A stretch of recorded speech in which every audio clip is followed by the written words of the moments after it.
The adoption profile world has changed over the last few years. And if you are not using a mixture of different profile types, then it's simply going to take longer for you to adopt. I'm an adoption profile expert who has helped over 1,000 families bring home their baby, and 95% of them have brought home their baby in less than 1 year. Today, I'm breaking down for you the different types of adoption profiles and exactly what you need to include in them so that you'll be picked by an expectant family. To make it easier for us to stay on the same page together, we're going to break this down into two big categories. The first category are going to be things like physical profile elements.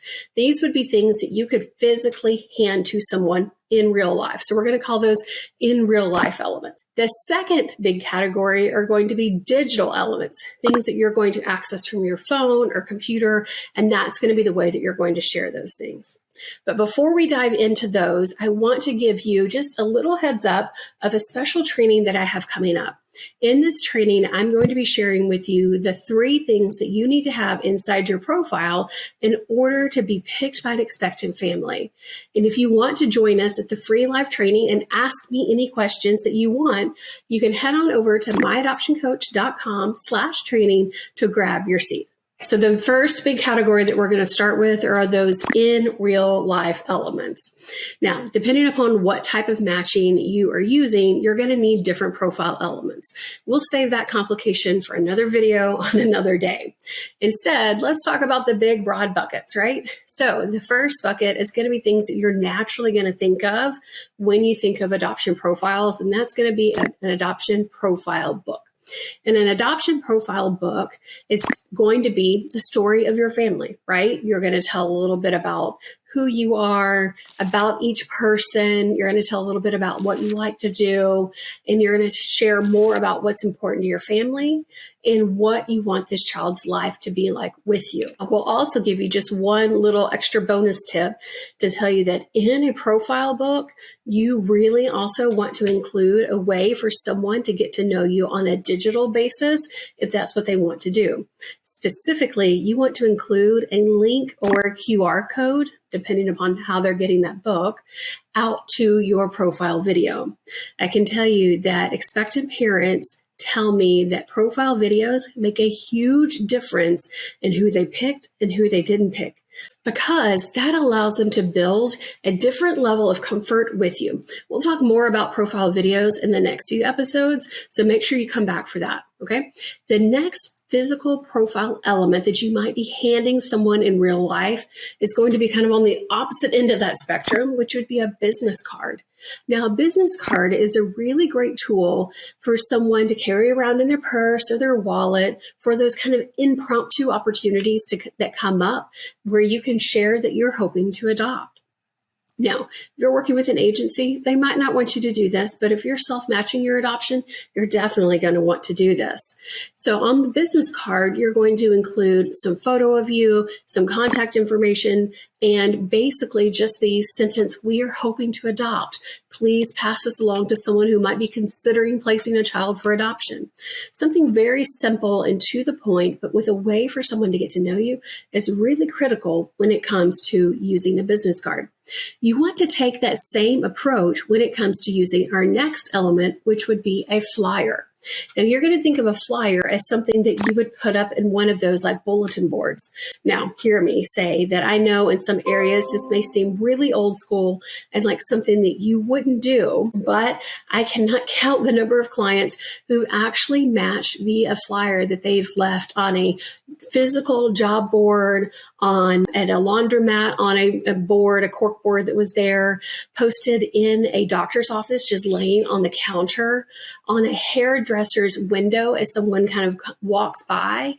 You just never know where those connections are going to come from. And I've had clients match in all of those places from a simple flyer that had a picture of them, that said, "We are hoping to adopt," and that had that QR code that directed them out to their website to learn more about them. So now that we've covered the kind of the opposite ends of the content spectrum, if you will, like a whole lot about your family to a whole little about your family when it comes to the flyer and the business card, let's talk about the remaining physical element that you might have someone share with you in real life when it comes to your adoption profile, and that is going to be a brochure. Now, these brochures can come in a multitude of forms. They could be something that's as simple as an 8.5 by 11 piece of paper that's front and back that has information about you, or a couple of pieces of paper, or it could be something that's a trifold piece of paper that you've made yourself on your computer or followed and used one of my templates that you can buy in my template shop, or something that you just print out yourself and share.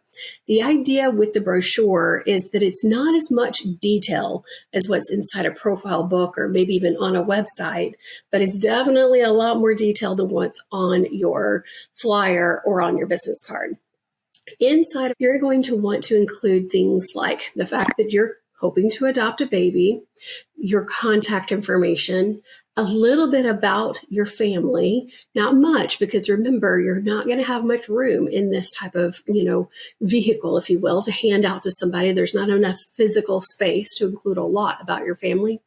And then you want them to go somewhere else to get to know you more, whether that be to call you, or something that might be a little bit easier of a step and less intimidating of a step for an expectant family, to go watch your video on your website or go look at your website. So when it comes to all of the things from a physical adoption collateral or in real life adoption profile details, those are really kind of the ends of the spectrum. You're going to start with an adoption profile book, which is going to have the most about you, kind of pare that back pretty dramatically into a brochure, and even further back into a flyer or a business card. Now, again, depending upon how you are matching your adoption and how you feel comfortable sharing your adoption profile will drive the decision as to which one of those elements that you need. So now let's move on to the second big category, which are going to be those digital profile elements. Now, when it comes to digital profile elements, there are only 3 we're going to focus on. My clients and I have experimented with a bunch of different profile elements from the digital space over the past 8 years, and we've really honed it down to these 3 are the ones that work the best. We're going to start again with the longest form of them, or the most detailed form of them, and kind of gradually work our way back, okay? So the very first form is going to be more similar to the profile book, and that is going to be your adoption profile website. In an adoption profile website, we are going to treat it like a book from the level and depth of the information that we share about you and your family on it, but we're going to make it highly interactive and something that you would expect to see when you would show up to a website. You're going to have something that is very open, very welcoming, and something that very quickly and clearly lets the audience know that you're hoping to adopt a baby. Then we're going to share some high-level information about your family so that someone can do what I kind of call the initial homepage scroll, right? They're just kind of scrolling and flipping up the page on their phone, most likely, and looking to see if you feel like a good fit. Do they make a connection with you? Do they feel like you could potentially be somebody that they would want to get to know a little bit more? And if so, then we're going to have it structured that they can actually click in certain areas and dive a little bit deeper into your story. So let's make it up for conversation's sake. If you talk about some things that are really important to your family, and one of them is travel, and you mention that on that home page, then someone could actually click on that button that says travel and then go learn more about the things that you like to do when you travel, or some trips that you've taken, or trips that you hope to take. That allows someone to get to know you on their own pace without feeling like they're lugging around this big book that's very bulky. Also allows them to very discreetly check you out without them making the commitment of taking a book and risking someone seeing that book in their bag if they're not ready to really share with anybody else that they're considering making an adoption plan. When it comes to adoption profile websites, it allows them to get to know you on a deeper level based upon the way that you are telling your story, especially because you can use interactive elements. You can use simple things like the ability to click to learn more, or you can use something that's a little bit more emotive, which would be an adoption profile video. And that is our second digital element that we're going to talk about. I will tell you that 90% of the expectant families that I have spoken with that watched someone's adoption profile video told me that they actually ended up choosing that family because of that video. And the reason why they say that that is really important to them is it allowed them to get to know people on a deeper level. They got to hear what their voice sounded like. They got to get a feel for their home. They got to understand who the family was in general without having to fill in those blanks that you don't get by just staring at a screen or just flipping through a book. So that is an element that is really, really important that you include in your adoption profile. Okay, so the next type of adoption profile that you may need to consider for your adoption is using social media. Now, social media is not legal in every state when it comes to using your adoption profile. So you need to make sure and check with your adoption attorney to make sure it is legal. But it is a great way to quickly share the fact that you are hoping to adopt and enlist your friends and family in sharing it as well, so that hopefully you can get connected faster with an expectant parent. Now, my clients and I use something called the Adoption Social Media Workshop to really help us stay focused on what we need to post, when we need to post, and where we need to be posting it so that they can match more quickly with expectant parents. Now, I do have a lot of clients that match on social media, but I also have a lot of clients that match off social media. It all depends upon what you are comfortable with and how we design your profile elements and how you're sharing them to ultimately what leads you to matching. But when it comes to social media in particular, you want to use the same core principles of what we've used in your other profile elements. We want it to be easy for someone to get to know you, to know who you are as a family, who you are as individuals, and what life would be like for this child in your family. Now, in all of these different adoption profile types, there is one kind of overarching framework that my clients have used in order to see success, and that is called the emotionally connected adoption profile process. This is a step-by-step process that you can either do on your own or that I help you with one-on-one, to where we choose how you're adopting, which types of profiles you need based upon how you're going to be sharing it. And then either you can build it yourself or I can help you build it for you. Now, there is one unifying framework that I have created that has helped all of my clients really get to the heart of what to say and not to say in their profiles.